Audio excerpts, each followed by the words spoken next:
बिस्मिल्लाहिर्रहमानिर्रहीम। शुरू अल्लाह के नाम से जो बड़ा मेहरबान और नहायत रहम करने वाला है। हजरत दाता गंजबख्श रहमतुल्लाह अलैह और अंग्रेज के मुतालिक है।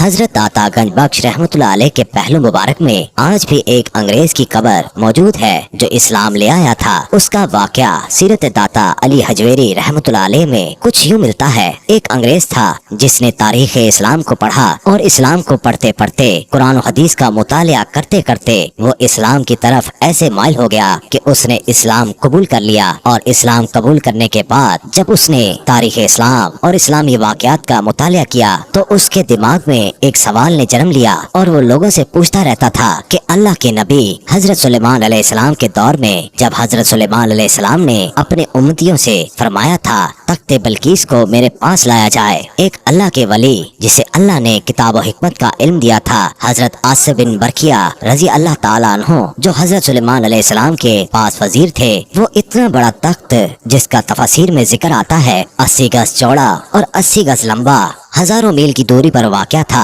वो लेकर आना था। तो हजरत आसिफ बिन बरकिया हजरत सुलेमान अलैहिस्सलाम की बारगाह में अर्ज करते हैं, आलीजा आँख झपकने से पहले आपकी बारगाह में पेश कर दूंगा। और वाकई अल्लाह की अता से हजरत आसिफ बिन बरकिया रजी अल्लाह ताला अन्हु आँख झपकने की देर में वो तक हजरत सुलेमान अलैहिस्सलाम की बारगाह में पेश कर देते हैं। उस अंग्रेज के जहन में ये वाक़या था, इसलिए उसके जहन में ये सवाल पैदा हुआ कि इतना बड़ा तख्त इतनी जल्दी लाकर कैसे अल्लाह के नबी की बारगाह में पेश कर दिया, ये कैसे मुमकिन है। अब उसने लोगों से सवाल पूछना शुरू कर दिया, मुझे बताओ ये कैसे मुमकिन है कि इतनी जल्दी इतना बड़ा तख्त और एक बंदा उठाकर ले आए, ये कैसे मुमकिन है। और उन लोगों के पास इस सवाल का जवाब नहीं था। अब वो इस सवाल की तलाश में अपने दोस्तों के साथ पाकिस्तान की सैर को आया। वो सैर करते हुए हजरत दाता गंजबख्श रहमतुल्लाह अलैह के मजार से गुजरा। गुजरते हुए उसे बहुत प्यारी खुशबू महसूस हुई तो उसने दोस्तों से पूछा, भाई ये किसका मजार है। लोगों ने कहा, ये हजरत दाता अली हजवेरी का मजार है। उसने कहा, रुको, मुझे यहाँ बहुत अच्छी खुशबू आ रही है।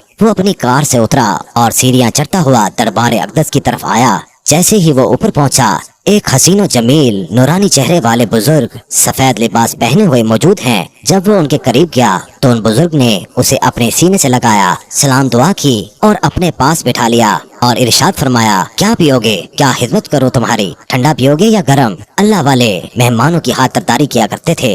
अंग्रेज चूंकि ठंडे इलाके का रहने वाला था तो उसने कहा, गरम पियूंगा। जैसे ही उसने कहा तो उन बुजुर्ग ने अपना हाथ हवा में बुलंद किया और एक ताज़ा चाय का कप अंग्रेज के सामने रख दिया और इरशाद फरमाया, ऐसे आता है तख्ते बिल्कीस जैसे ये कप इधर आ गया। उस अंग्रेज ने जब कप को देखा तो बेहोश होकर जमीन पर गिर पड़ा। उसके दोस्त दूर से देख रहे थे। जब उन्होंने उसे गिरते हुए देखा तो भागते हुए उसके पास आए और उसे होश दिलवाया। जब उस अंग्रेज को होश आई तो उसने ये सवाल किया कि वो बाबा जी जो यहाँ मौजूद थे कहाँ हैं। दोस्तों ने कहा, कौन बाबा जी, यहाँ तो कोई बाबा जी नहीं थे। उस अंग्रेज ने कहा, ये कप देख रहे हो। उन्होंने कहा, हाँ। उस अंग्रेज ने कहा, ये कप मेरे लंदन के घर का कप है, मेरे किचन में पड़ा होता है। वो बाबा जी ने मेरे लंदन के घर से कप लाकर मेरे सामने रख दिया और फरमाया, ऐसे आता है तख्ते बल्कीस जैसे ये कप तुम्हारे घर से आया है। नाज़रीन इकराम, वो बुजुर्ग कौन थे। वो बुजुर्ग दाता अली हजवेरी थे और दाता अली हजवेरी की ये करामत देखकर वो अंग्रेज उनका मुरीद हो गया। और हजरत दाता गंजबख्श रहमतुल्लाह अलैह के पहलू मुबारक में आज भी उस अंग्रेज की कब्र मौजूद है।